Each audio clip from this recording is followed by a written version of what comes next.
Bonjour, bonsoir mes amis.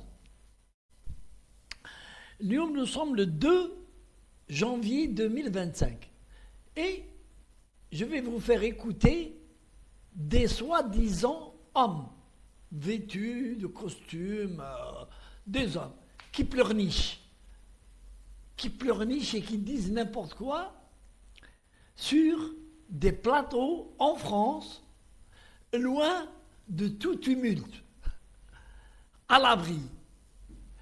Au sujet de qui? Du pauvre Boualem Sansal qui croupit en prison. Et moi je l'ai dit, chaque fois, ici, ces gars font de l'argent sur son dos en passant sur des plateaux télé et en touchant quelques euros, ils aggravent son cas en critiquant avec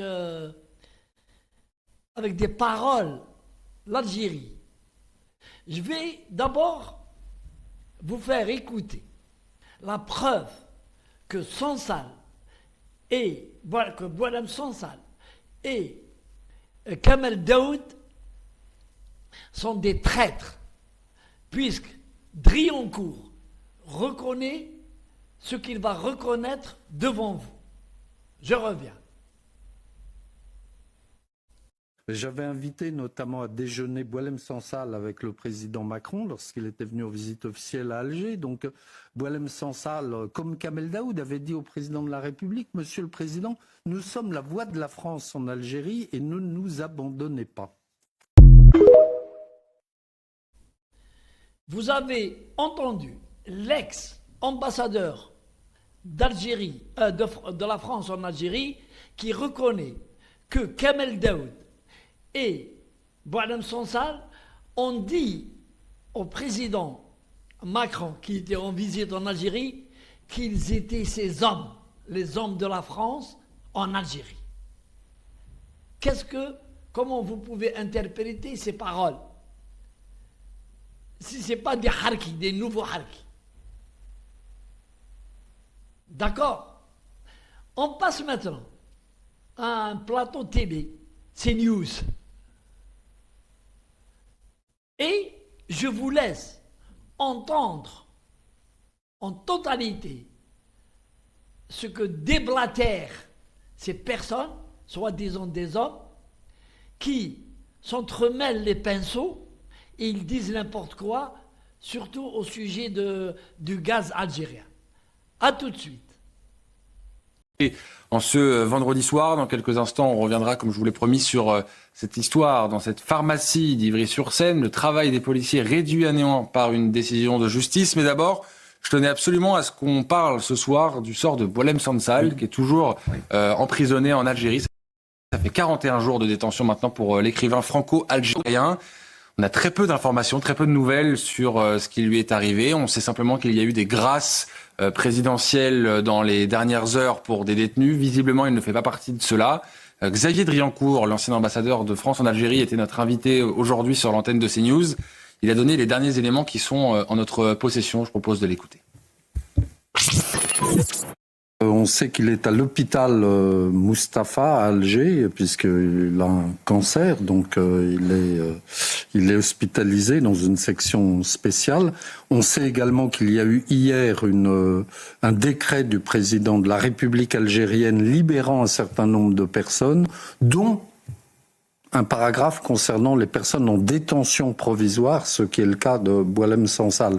Mais apparemment, il n'a pas été libéré. Donc il doit y avoir dans son dossier des charges rédigées de telle façon, atteinte à la sûreté de l'État ou atteinte aux frontières, etc., qui doivent faire en sorte qu'il n'est pas dans cette dérogation. Et je pense qu'il est très important de continuer à évoquer le sort de l'écrivain franco-algérien, parce que je m'étonne pas vraiment, mais je m'attriste surtout du fait que l'écho médiatique est assez limité, Nathan Devers. Ça fait 41 jours maintenant qu'il est en prison, sans qu'on ne sache d'ailleurs vraiment pourquoi et ce qui lui est reproché par le régime algérien. On sait plus ou moins, mais ce que je veux dire, c'est qu'il n'y a pas eu... Même son avocat a eu du mal à accéder à Boualem Sansal. On sait pourquoi il est en prison. Il est en prison parce que c'est un écrivain. Oui. Et c'est un peu court comme raison, malheureusement. Mais ça existe des régimes qui ont la haine des écrivains. Ça a été le cas à un moment d'ailleurs de la France ou l'ancien régime.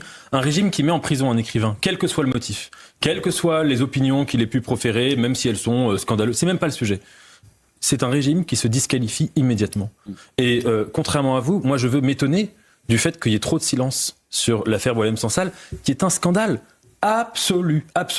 Et non seulement du silence, si c'était que du silence. Oui, là, exactement. Mais il y a même des gens qui règlent leur compte avec Boualem Sansal, alors qu'il est en train de croupir en prison ou dans un hôpital-prison, dans un régime autoritaire à moitié dictatorial, parce qu'il a eu le malheur de proférer des opinions. Moi, je suis en désaccord, je pense, complet avec les opinions de Boualem Sansal. C'est pas le sujet.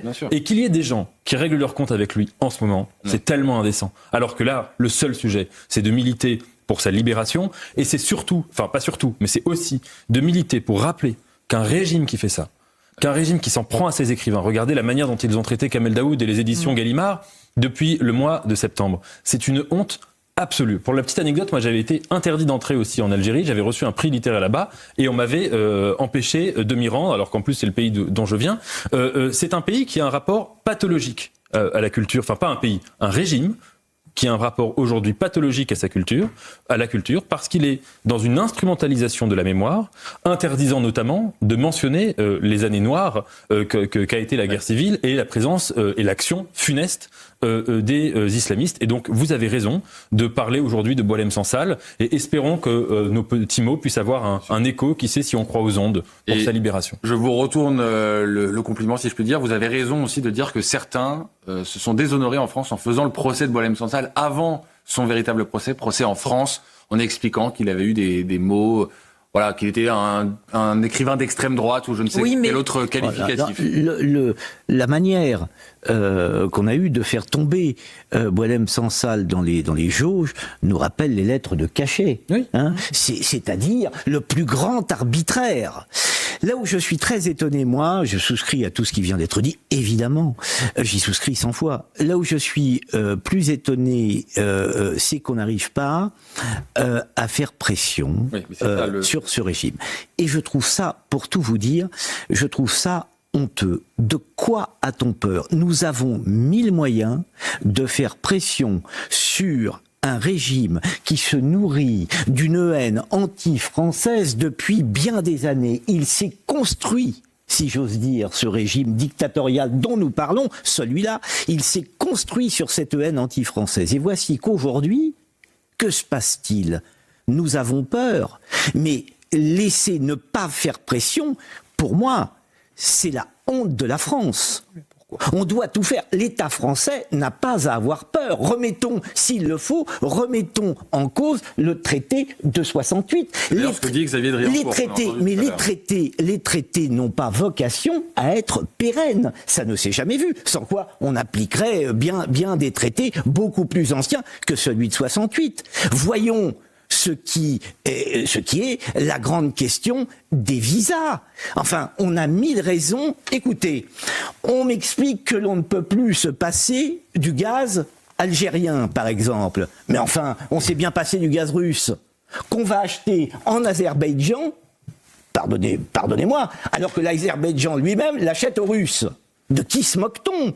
On a tous les moyens de faire pression sur le régime algérien pour faire libérer Boualem Sansal. Et ne pas le faire, c'est honteux. On nous expliquait au départ...